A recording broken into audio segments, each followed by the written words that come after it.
বৌমা, তুমি দয়া করে আমার ছেলের জীবন থেকে চলে যাও। হঠাৎ শাশুড়ি মায়ের মুখে এমন কথা শুনে চমকে উঠল শীর্ষা।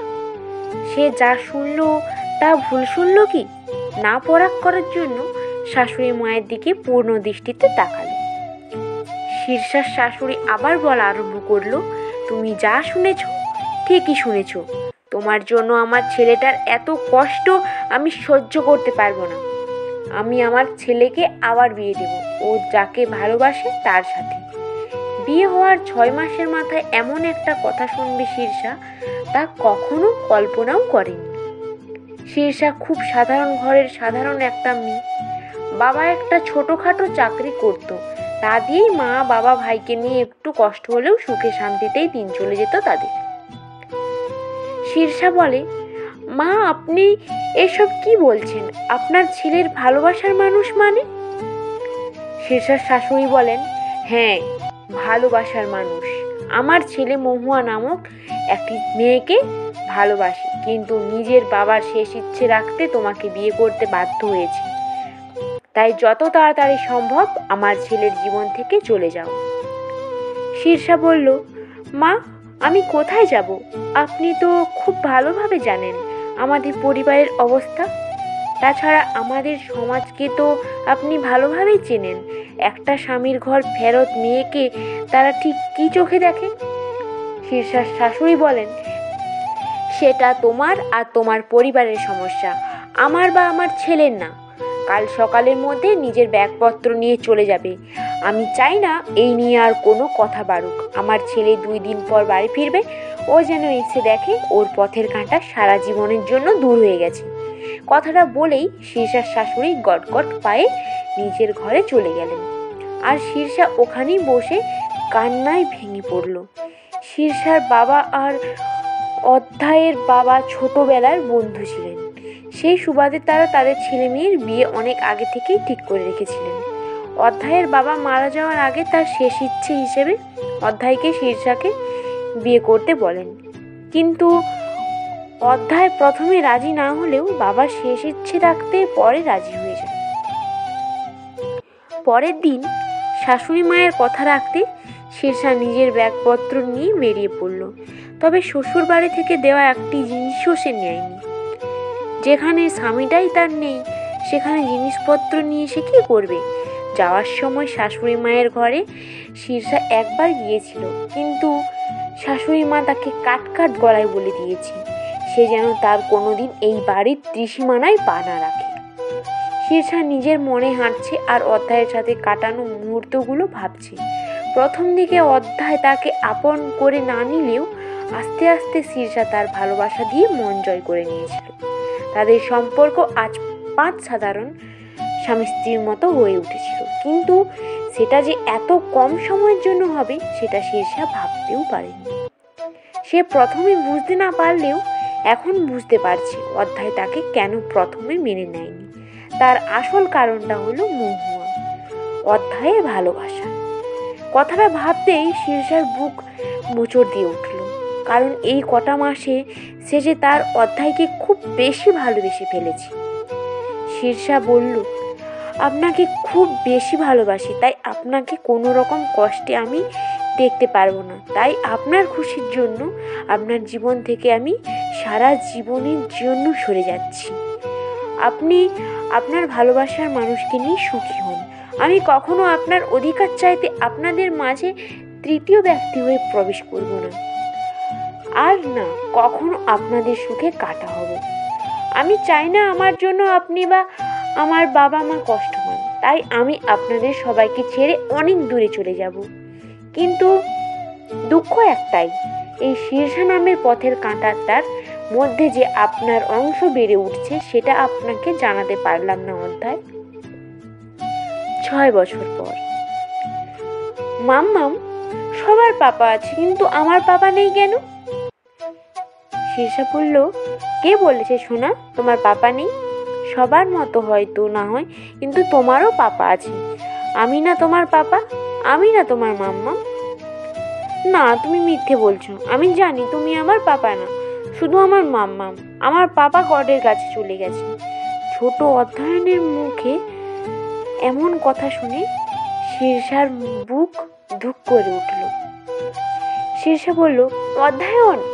কিসব বলছো? কে বলেছে তোমাকে তোমার পাপা গডের কাছে চলে গেছে?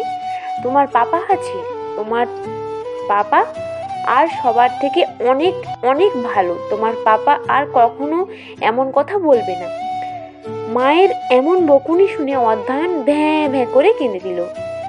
শান্ত হও মাই চাইল্ড, ও ছোট বাচ্চা, ওকে যেমন বোঝানো হবে ও তেমনি বুঝবে। জেসমিন অধ্যয়নকে পার্কে খেলতে নিয়ে যাও। জেসমিন বলল, জি মাদার। আমি শান্তই আছি, কিন্তু আমার অধ্যয়নের নামে কোনো খারাপ কথা যে আমার সহ্য হয় না। আজও যে আমি ওনাকে বড্ড ভালোবাসি। মাদার বললেন, তাহলে কেন ফিরে যাচ্ছ না তুমি তোমার অধ্যায়ের কাছে, তোমার আপনজনের কাছে? শীর্ষা বলল, কিসের অধিকারে মাদার? কিসের অধিকারে ফিরে যাব আমি? আমি ওনাকে ভালোবাসলেও উনি তো আর আমাকে ভালোবাসেন না। এতদিনে হয়তো উনি ওনার ভালোবাসার মানুষকে নিয়ে অনেক সুখেই আছেন। ও দেশ ছেড়ে আসার আগে যে আমি নিজেকে কথা দিয়েছিলাম আর কখনো ওনাদের মাঝে তৃতীয় ব্যক্তি হয়ে প্রবেশ করব না। তাছাড়া আমার বিপদের সময় ওরা আমাকে ঠাঁই পর্যন্ত দেয়নি, তাহলে কেন যাব আমি ওদের কাছে? সেই দিন যদি আপনার সাথে আমার দেখা না হতো, তাহলে আমি হয়তো আমার অনাগত সন্তানকে নিয়ে ওই শিয়াল কুকুরের শিকার হতাম, হয়তো সেদিনই মারা যেতাম। বাদ দিন মাদার, পুরনো কথা, ওইগুলো কষ্ট ছাড়া আর কিছুই দেয় না। আপনি আমাকে নতুন জীবন দিয়েছেন। আমার কাছে এই আশ্রম, আপনি আর আমার অধ্যয়নই সব। আমার আর কিচ্ছু চাই না মাদার।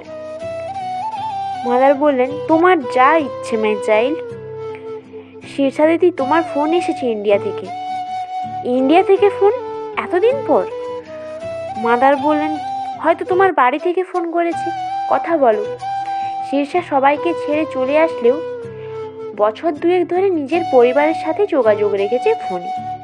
ফোনে কথা হয়, তবে 3-4 মাসে একবার, কারণ শীর্ষা চায় না আবার ওদের উপর দুর্বল হতে। শীর্ষা বলল, হ্যালো। কি হয়েছে মেয়ে চাইল্ড? সব কিছু ঠিক আছে তো? চিন্তিত হয়ে শীর্ষা, মাদার, আমাকে খুবই শীঘ্র ইন্ডিয়াতে যেতে হবে।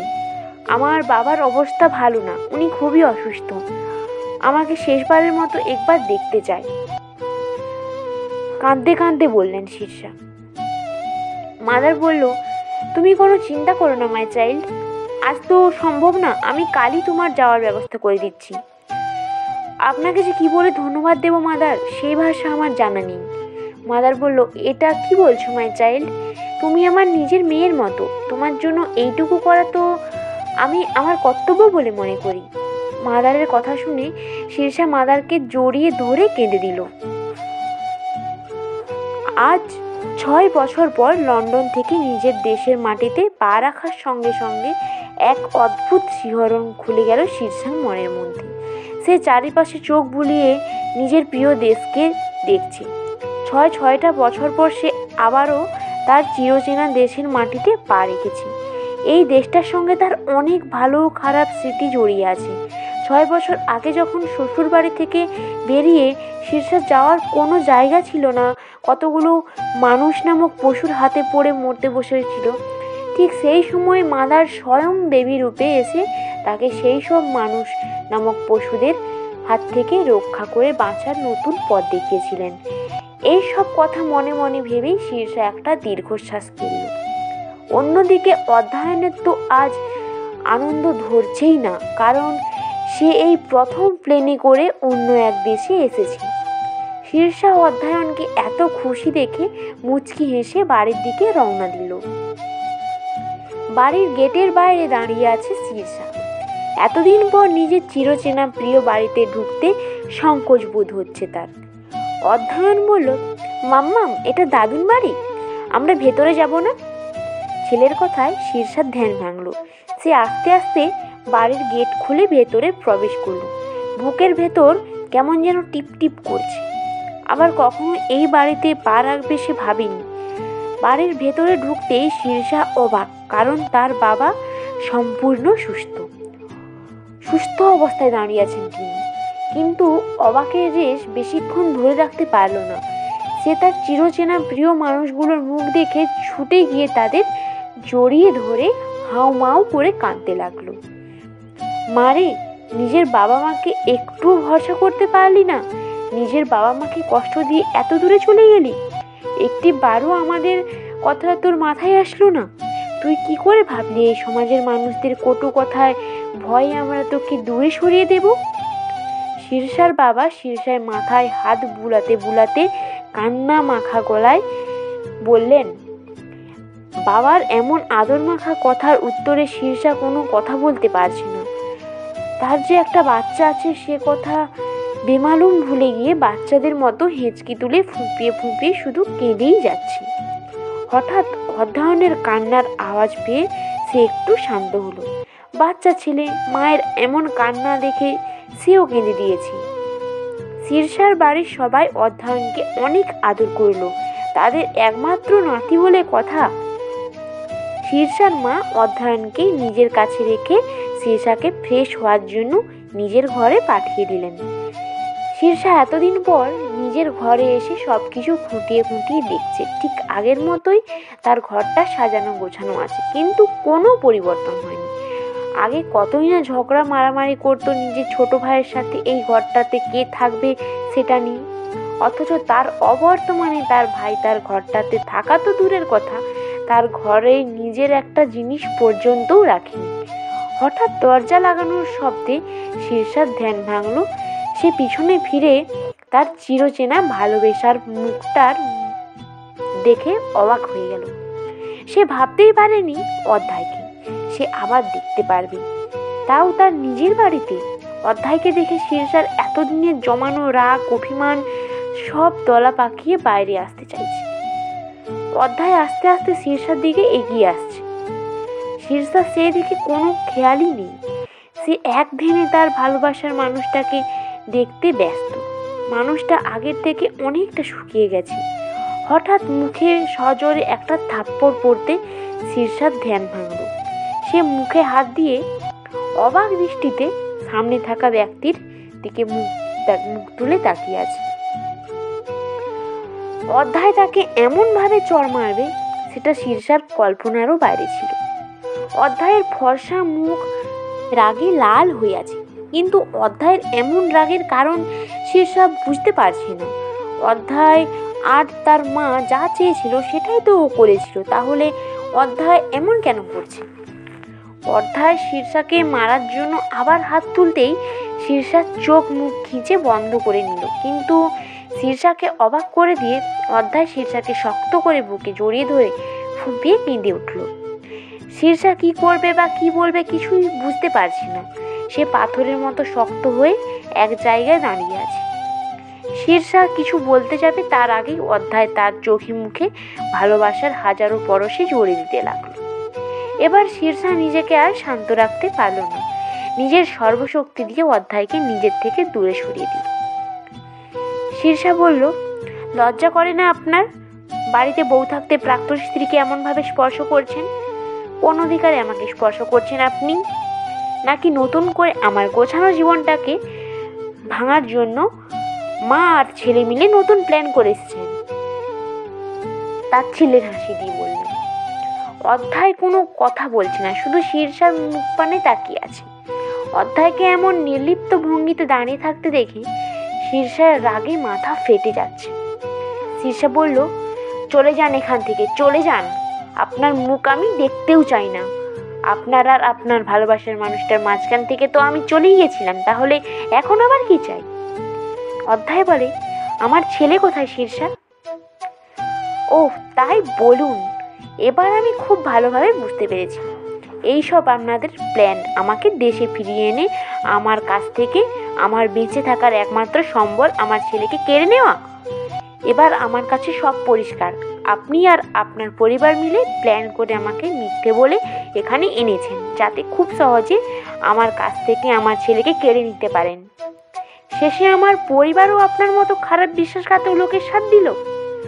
না, আর এক মুহূর্তও না। আমি এক্ষুনি আমার ছেলেকে নিয়ে ফিরে যাব। আর কখনো আসবো না আপনাদের মতো বিশ্বাসঘাতক লোকজনদের কাছে। কথাটা বলেই শীর্ষা ঘর থেকে বেরোতে গেলে অধ্যায় শীর্ষার হাত ধরে হেঁচকা টান দিয়ে নিজের সাথে মিশিয়ে নিয়ে দাঁতে দাঁত চেপে বলে, এতক্ষণ ধরে অনেক বলেছ, এবার আমি বলবো, তুমি শুনবে। শীর্ষা বলল, ছাড়ুন আমায়, আমি আপনার কোনো কথা শুনতে চাই না। অধ্যায়ের কাছ থেকে নিজেকে ছাড়াতে ছাড়াতে কথাটা বলল শীর্ষা। অধ্যায় শীর্ষার কোনো কথায় কান না দিয়ে তাকে এক প্রকার টানতে টানতে নিচে সবার সামনে নিয়ে গেল। এই সবার মধ্যে অধ্যায়ের মাও আছে। অধ্যায়ের মাকে দেখে শীর্ষা অবাক হয়ে গেল পরক্ষণে। পুরনো সব কথা ভেবে অনেক রাগ হলো। অধ্যায়ের মা শীর্ষাকে দেখে শীর্ষার কাছে এগিয়ে গিয়ে শীর্ষার হাত দুটো ধরে কেঁদে দিল। অধ্যায়ের মা, তিনি বললেন, আমি অনেক বড় ভুল করেছি মা। ভুল বললেও ভুল হবে, আমি অনেক বড় পাপ করেছি মা। এই 6 বছর ধরে সেই পাপের শাস্তি আমি পাচ্ছি আজ। আমার ছেলের থেকে আমার কাছে নেই। কি সব বলছেন আপনি? আর কি পাপ করেছেন আপনি? শীর্ষা বলল, আপনি তো আপনার ছেলের সুখের জন্যই আমাকে ওনার জীবন থেকে চলে যেতে বলেছিলেন। সব মায়েরাই চায় তার সন্তান সুখী হোক, আর আপনিও তাই চেয়েছিলেন। আমাকে সরিয়ে ওনার ভালোবাসার মানুষটার সাথে ওনার বিয়ে দিতে চেয়েছিলেন। তাহলে এখানে ভুল বা পাপের কি আছে? অধ্যায়ের মা বললেন, না মা, আমি ভুল ছিলাম। আমি বুঝেও বুঝিনি যে আমার ছেলের আসল সুখ তোমাকে ঘিরে। আমি লোভে পড়ে আমার ছেলেকে বড়লোক ঘরে বিয়ে দিতে চেয়েছিলাম। মহুয়া একদিন আমাকে ফোন করে বলেছিল যে অধ্যায় তোমাকে না, ওকে ভালোবাসে। এমনকি অধ্যায় তোমার সাথে সুখে নেই, তাই আমি যেন তোমাকে আমার ছেলের জীবন থেকে সরিয়ে দিই। ও বড়লোক ঘরের মেয়ে, আর আমার ছেলে ওকে ভালোবাসে শুনে আমি নিজেকে সামলাতে পারিনি। তাই আমি তোমাকে বাড়ি থেকে, আমার ছেলের জীবন থেকে চলে যেতে বাধ্য করেছিলাম। আমি জানতাম তুমি খুব নরম মনের মানুষ, তাই আরও অনেক কথা তোমাকে বানিয়ে বানিয়ে বলে আমার ছেলের জীবন থেকে সরাতে চেয়েছিলাম। কিন্তু আমি ভুল ছিলাম বৌমা, আমাকে তুমি ক্ষমা করে দিও। তুমি যদি আমাকে ক্ষমা না করো তাহলে আমি যে মরেও শান্তি পাবো না মা। বিশ্বাস করো, আমার ছেলেটা শুধু তোমাকেই ভালোবাসে, পাগলির মতো ভালোবাসে। তোমাকে বাড়ি থেকে বের করে দিয়েছি শুনে আমার ছেলেটা আজ পর্যন্ত ওই বাড়িতে পা রাখা তো দূরের কথা, এখনো পর্যন্ত আমাকে মা বলে ডাকেনি। তুমি আমার ঘরে ফিরে চলো মা, তুমি আমার ঘরে ফিরে চলো। শীর্ষা ওর শাশুড়ের কথা শুনে একদম পাথর হয়ে গেছে। এখন ওর কি প্রতিক্রিয়া করা উচিত? ও সেটাই ভুলে গেছে। ওর সারা মন মস্তিষ্ক জুড়ে শুধু একটাই কথা, ও বড্ড বোকামি করে ফেলেছে অধ্যায়কে অবিশ্বাস করে নিজের শাশুড়ির কথা শুনে বাড়ি ছেড়ে চলে গিয়ে। অধ্যায় নিজের মায়ের দিকে ঘৃণা দৃষ্টিতে তাকিয়ে ওখান থেকে চলে গেল। অধ্যায়ের মা নিজের ছেলের এই দৃষ্টি সহ্য করতে না পেরে মুখে আঁচল গুজে হু হু করে কেঁদে উঠল। শীর্ষার বাবা এগিয়ে এসে মেয়ের মাথায় হাত বুলিয়ে দিয়ে বললেন, অনেক হয়েছে মা, এবার নিজেদের মধ্যে ভুল বোঝাবুঝিগুলো মিটিয়ে নিই। শীর্ষা সবার দিকে একবার তাকিয়ে নিজের ঘরের দিকে এগিয়ে গেল। শুধুমাত্র নিজের বোকামি আর বেশি বোঝার জন্য নিজেদের জীবন থেকে 6টা বছর হারিয়ে ফেলল। ভালোবাসার সব থেকে বড় অস্ত্র কি জানো? বিশ্বাস। কথাটা বলে অধ্যায় একটা দীর্ঘশ্বাস ফেলে চোখের থেকে গড়িয়ে আসে এক ফোঁটা জল আড়াল করল। তারপর আবার বলা আরম্ভ করল, মানলাম আমি তোমাকে প্রথমে মেনে নিইনি, কিন্তু তারপর তো ঠিকই মেনে নিয়েছিলাম, তাই না? কিন্তু তুমি তো আমাকে প্রথম দিন থেকেই মেনে নিয়েছিলে, ভালোবাসতে আমাকে। তাহলে কেন শীর্ষা নিজের ভালোবাসার উপর এইটুকু বিশ্বাস রাখতে পারলে না? হ্যাঁ, আমি মানছি মহুয়ার সাথে আমার সম্পর্ক ছিল, কিন্তু সেই সম্পর্ক তুমি আমার জীবনে আসার অনেক আগেই সে ভেঙে চলে গেছিল। প্রথমে তোমার কাছে আসতে আমার ভয় হতো, যদি তুমিও মহুয়ার মতো আমাকে ছেড়ে চলে যাও।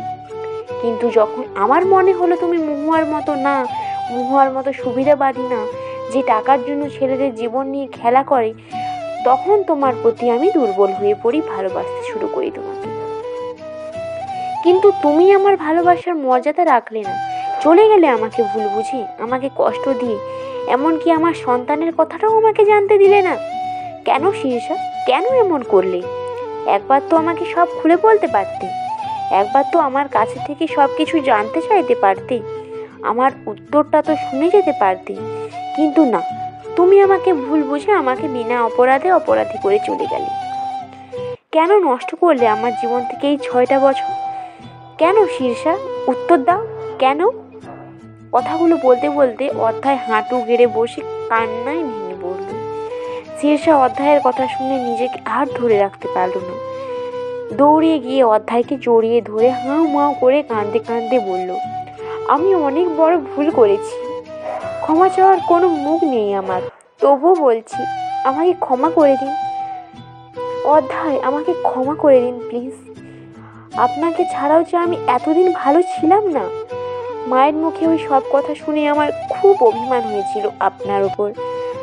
তার ওপর আপনিও কয়েকদিন ধরে আমার সাথে ফোনে যোগাযোগ করছিলেন না, কিন্তু মায়ের সাথে ঠিকই কথা বলছিলেন। তাই আমি সব সত্যি ভেবে আপনার থেকে দূরে চলে যাওয়ার সিদ্ধান্ত নিয়েছিলাম। আর তখন আমি জানতে পেরেছিলাম আমি প্রেগনেন্ট। যদি আপনি ওকে না মানেন, সেই ভয় পেয়ে আমি গিয়েছিলাম। আমি খুব বড় ভুল করেছি। আমার আপনার কাছ থেকে আগে সবটা শোনা উচিত ছিল। আমাকে ক্ষমা করে দিন অধ্যায়, আমি আপনাকে ছাড়া খুবই কষ্টে আছি। অধ্যায় বলল, তুমি বড্ড বেশি ভেবে নিয়েছিলে জান পাখি, এর জন্য তোমাকে শাস্তি পেতে হবে। আর তোমার শান্তি হলো আমার মৃত্যুর আগে পর্যন্ত তোমাকে আমার সাথে থাকতে হবে। অধ্যায়ের এই কথা শুনে শীর্ষা অধ্যায়ের বুকে মুখ গুঁজে ফুঁপিয়ে ফুঁপিয়ে কাঁদতে লাগলো। তবে এই কান্না দুঃখের না, সুখের। মাম্মাম, এই আঙ্কেলটাকে? হঠাৎ অধ্যায়নের ডাকে শীর্ষা আর অধ্যায়ের ধ্যান ভাঙল। শীর্ষা চোখের জল মুছে অধ্যায়নকে কাছে ডেকে অধ্যায়কে দেখে বলল, এটা তোমার পাপা। মায়ের কথা শুনে খুশিতে অধ্যায়নের চোখ জলজল করে উঠল। তুমি আমার পাপা? ছেলের কথা শুনে অধ্যায় মাথা নেড়ে হ্যাঁ বুঝিয়ে ছেলেকে বুকে টেনে নিল। অধ্যায়ন বলল, পাপা তুমি আর কখনো আমাদের ছেড়ে যাবে না তো?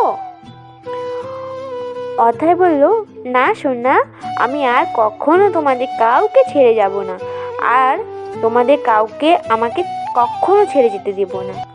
কথাটা বলে অধ্যায় শীর্ষা আর অধ্যায়নকে বুকে জড়িয়ে ধরল।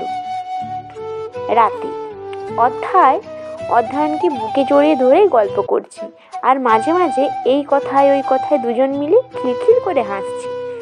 মাদারের সাথে কথা বলা শেষ করে শীর্ষা বাবা ছেলের কাণ্ড দেখছে, আর মনে মনে প্রশান্তির হাসি হাসছে।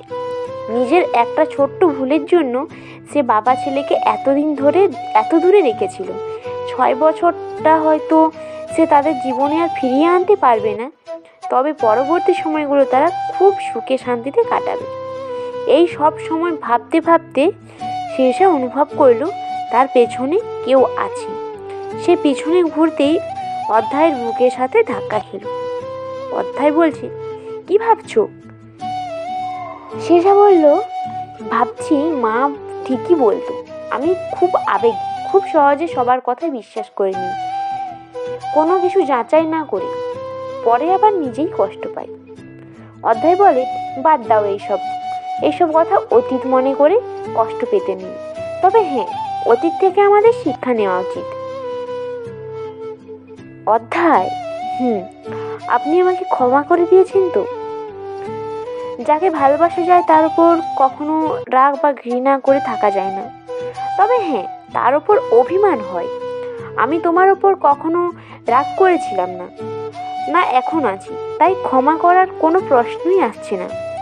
তবে আমার খুব কষ্ট হতো, তোমাকে ছাড়া শ্বাস নিতে কষ্ট হতো। আর কখনো আমাকে অবিশ্বাস করো না শীর্ষা, দরকার পড়লে যা জানার আমাকে সামনাসামনি জিজ্ঞাসা করো। তোমাকে হয়তো কখনো তেমনভাবে বলা হয়নি, তবে আজ বলছি তোমাকে খুব ভালোবাসি শীর্ষা, নিজের থেকেও বেশি। আমিও আপনাকে খুব ভালোবাসি অধ্যায়। কথাটা বলে শীর্ষা শক্ত করে অধ্যায়কে জড়িয়ে ধরল। শীর্ষা বলল, অধ্যায়, মা অনেক কান্নাকাটি করেছিলেন, উনি অনেক কষ্ট পাচ্ছেন, উনাকে ক্ষমা করা যায় না? অধ্যায় বলল, না, মায়ের জন্য আমি এতদিন তোমার কাছ থেকে, আমার সন্তানের কাছ থেকে দূরে ছিলাম। আমি মাকে কখনো ক্ষমা করতে পারবো না। এমন কথা বলবেন না, উনি তো আপনার মা। আপনি যেমন এতগুলো বছর আপনার সন্তানের থেকে দূরে ছিলেন, তেমন উনিও তো এতগুলো বছর ওনার সন্তান মানে আপনার থেকে দূরে ছিলেন। শীর্ষার কথার উত্তরে অধ্যায় আর কোনো কথা বলল না। পরের দিন অধ্যায় শীর্ষা তার অধ্যয়নকে নিয়ে নিজের তৈরি বাড়িতে যাচ্ছে, যেখানে অধ্যায় এই 6 বছর ছিল। সেটা দেখে অধ্যায়ের মা করুণ চোখে শীর্ষার দিকে তাকালো। সেটা দেখে শীর্ষার খারাপ লাগলেও তার কিছু করার নেই, কারণ অধ্যায় তার সিদ্ধান্তে অটল। শুধু যাওয়ার আগে শীর্ষা একটা কথা ওনাকে উদ্দেশ্য করে বলল, চিন্তা করবেন না মা, আপন মানুষদের থেকে দূরে থাকাটা যে কতটা কষ্টের তা আমি জানি। তাই খুব শীঘ্রই আপনার ছেলেকে বুঝিয়ে আপনার কাছে ফিরিয়ে নিয়ে আসবো। কথাটা বলে শীর্ষা চলে গেল। আর অধ্যায়ের মা শুধু নিজের চোখের জল ফেলছে। সে নিজেই তার সংসার ভাঙার জন্য দায়ী। সেদিন তিনি যদি লোভে পড়ে নিজের ছেলের সংসার না ভাঙতেন, তাহলে হয়তো আজ তিনি ছেলে বৌমাকে নাতিকে নিয়ে খুব সুখে শান্তিতে দিন কাটাতে পারতেন। এই লোভ, রাগ, অহংকার এমন একটা বাজে জিনিস যেটা মানুষকে একবারে নিচে নামিয়ে দেয়, এবং এটাই হয় মানুষের পতনের আসল কারণ। আর এই লোভের কারণেই শীর্ষার শাশুড়ি তার কাছে এবং তার স্বামীর কাছে খারাপ হয়েছিল এবং এতটা নিচে নেমেছিল, আর তারা একে অপরকে আবার ফিরে পেল। আমার আজকের এই গল্পটি যদি আপনাদের ভালো লেগে থাকে তাহলে অবশ্যই লাইক করবেন, আর হ্যাঁ, কমেন্ট করে জানাতে ভুলবেন না যে কেমন লাগলো গল্পটি। আর সাবস্ক্রাইব করে দেবেন যাতে সবার আগে আপনারা নতুন নতুন গল্প পেয়ে যান। ধন্যবাদ আমার পুরো গল্পটা শোনার জন্য।